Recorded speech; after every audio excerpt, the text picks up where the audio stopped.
Boom shakalaka, huge warning for Bitcoin and altcoins. Stay tuned. What's up everyone, Randall here from Crypto Love. Today's video, huge warning for Bitcoin and for altcoins. Before we get into it, like the video, join us on Twitter at Crypto Love, subscribe to the OG Bitcoin Crypto YouTube channel, making daily videos for over 7 years. How many YouTubers can say that? Probably a handful, I don't know.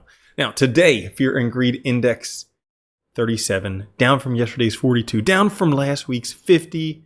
People are scared as the price drops. People get even more scared. The overall market down 4%. Bitcoin at 60, 240, 250. Ethereum at 223.35. BNB at 540. Solana 136. XRP 51 cents. Dogecoin 10 cents. Tron 15 cents.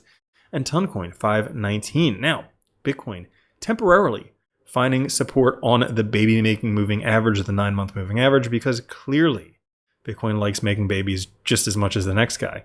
But if we take a look, we are still in this bull flag from March.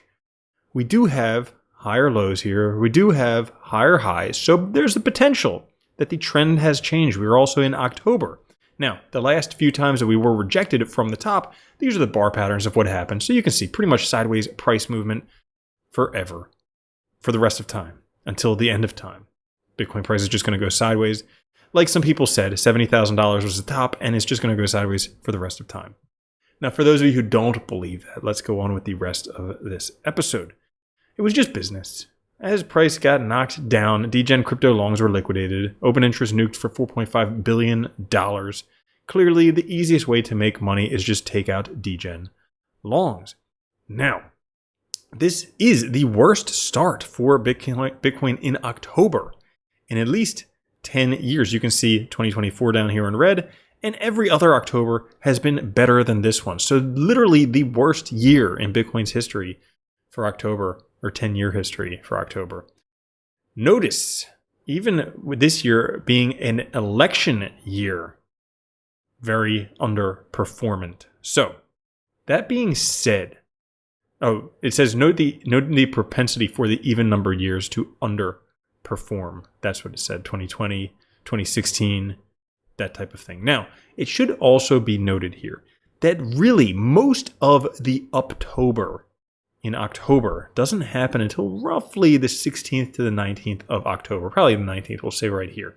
So that's when things really start to take off towards the end of October. Do we need to just relax and stack sats for the next 16 days? Yeah, probably not a bad idea. So, a short reminder for everybody. Did you know October has been the starting month of the parabolic curve blow-off of Bitcoin in every single cycle? Still early in this one.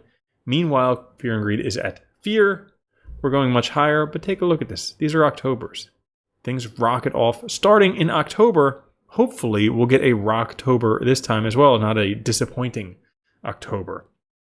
We have evidence here that, after liquidating those degen longs, we might have found a local bottom. If we take a look at the stochastic RSI, you can see down here, when it reaches oversold territory, this lines up pretty well with a local bottom. We have oversold territory once again. Also, we have trend line, what was resistance, possibly breakthrough and retesting for support. Potentially, this is really good news. Trend changes, find support on top of the trend line, and then blast off. We also have, new all-time highs for global liquidity. The money printers are going burr. And you know what happens when the money printers go burr? Well, Bitcoin price goes up. Simple as that. If we take a look right here, we have a breakout. This is, Global Liquidity Index and its moving average here in the red. We have a breakout here. Now, historic times when we had a breakout of this, look at what Bitcoin did. It went on absolutely massive tears. Prepare yourself for an epic Uptober. How many different names do we have for October? Rocktober, Uptober, Bitcoin's gonna rock your mom-tober. I just made that one up. Now, if we take a look here, experts predict Bitcoin could hit $200,000 to $260,000 by late 2025 and around $400,000 in the next cycle based on historical trends and the Bitcoin power law model. That's exciting. But here's another model that's even more exciting, the power law, quantile regression channel, and peak predictions based on exponential decay model. Now, if that's not a mouthful, it just, instills confidence. If we take a look here, based on this for November 2025, November 2029, and November 2030, this cites the averages, I guess. No, this would be the exponential decay based on peaks. 198,000 for this coming November, not in a month, but 13 months. That would be this coming November. In 2029, 429,000. In 2034, $1 million. Now, that's just the predicted peak. There is the 99th percentile, and clearly Bitcoin is going to the 99th percentile. That could be $336,000 this cycle, or next cycle, $897,000, or the following cycle, $2.4 million. Do you realize 10 years, 99th percentile, Bitcoin is going to be $2.4 million per Bitcoin. And the predicted peak is still $1 million in 10 years. What is it right now? $60,000?